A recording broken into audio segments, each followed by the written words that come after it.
मैं इस वीडियो को हिंदी में बनाऊंगी ताकि ये ज्यादा से ज्यादा लोगों तक पहुंचे जो कि ऑलरेडी Amazon या फ्लिपकार्ट पर सेलर्स हैं या ऐसा सोच रहे हैं कि हम Amazon और फ्लिपकार्ट पर एज सेलर्स लिस्ट करें।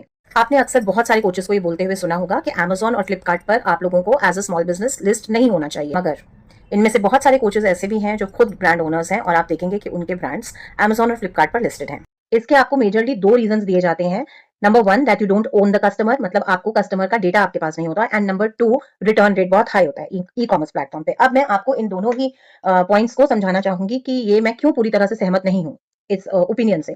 नंबर वन, जब हम ये बात बोलते हैं कि we don't own the customer, हम कस्टमर का हमारे पास डेटा नहीं होता, तो ये पार्शियली इनकरेक्ट है। हमारे पास कस्टमर का पूरा एड्रेस होता है। Amazon में देता है, हम शिपिंग लेबल लगाते हैं तो आपके पास एड्रेस तो आ गया। The only thing that is missing is the customers phone number with you. ठीक है ना? तो डेटा जो उसका एड्रेस आपके पास है, that is itself a very very important data. आप जब अपना सामान पैक करके दे रहे हैं तो you can always reach out to the customer. इस पॉइंट को मैं आपको बहुत फर्दर एक्सप्लेन करूंगी, but this is not the platform to do so.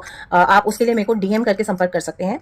Number two, हमें ये बोल के डराया जाता है कि बहुत हाई रिटर्न रेट होता है Amazon पर। रिटर्न रेट हाई है, रिटर्न रेट को आप कंट्रोल कर सकते हैं। आपको Amazon पूरा डेटा प्रोवाइड करता है, फ्लिपकार्ट पूरा डेटा प्रोवाइड करता है कि आपका रिटर्न किस रीजन से आ रहा है। कई बार कुरियर डिलीवर नहीं होता है, कई बार कस्टमर बिना पैकेट ओपन करे ही रिटर्न कर देता है, कई बार कस्टमर को प्रोडक्ट पसंद नहीं आता। ये प्लेटफॉर्म्स कस्टमर से रीजन मांगते हैं कि उनको प्रोडक्ट क्यों पसंद नहीं आया, तो कस्टमर आपको रीजन भी लिख के देता है कि उसको फिट इशूज हैं, साइज इशूज हैं, डिजाइन इशू है, क्वालिटी इशू है, क्या इशू है। तो इसमें कोई दिक्कत नहीं है। अगर आपको रिटर्न मिल भी रहा है इसके अंदर, तो आप उसको मैनेज कर सकते हैं अपने हिसाब से। आप देख सकते हैं कि कौन से प्रोडक्ट में आपको क्वालिटी इशू आ रहा है। ये एक बहुत बड़ा रियलिटी चेक है आपके बिजनेस के लिए। अगर बार बार एक प्रोडक्ट क्वालिटी इशू के बेसिस पर रिटर्न हो रहा है, then definitely the problem is in the product, not on the platform.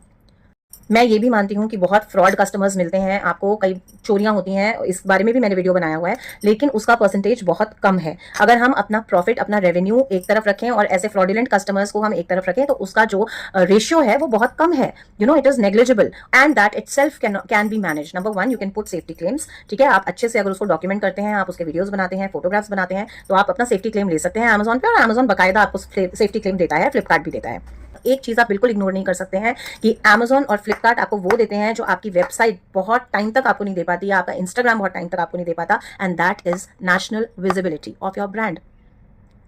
पूरे नेशन के कोने कोने से ऑर्डर्स आते हैं आपके पास, और नेशन के ऐसी ऐसी जगहों के नाम पे आपके ऑर्डर्स जाते हैं जिन जगहों के आपने नाम भी नहीं सुने।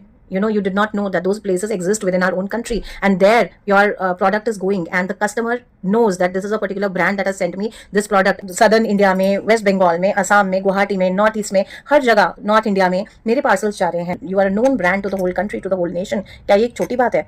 ये कोई छोटी बात नहीं है। मैं इसके ऊपर पार्ट 2 का वीडियो भी बनाऊंगी कि आपको किन किन चीजों से बेनिफिट मिलता है Amazon और फ्लिपकार्ट पे सेल करने से। ये भी जरूर बताइएगा कमेंट्स में कि आप Amazon या फ्लिपकार्ट से जुड़े हुए हैं क्या, और कितने समय से आप एज अ सेलर काम कर रहे हैं, और आपके क्या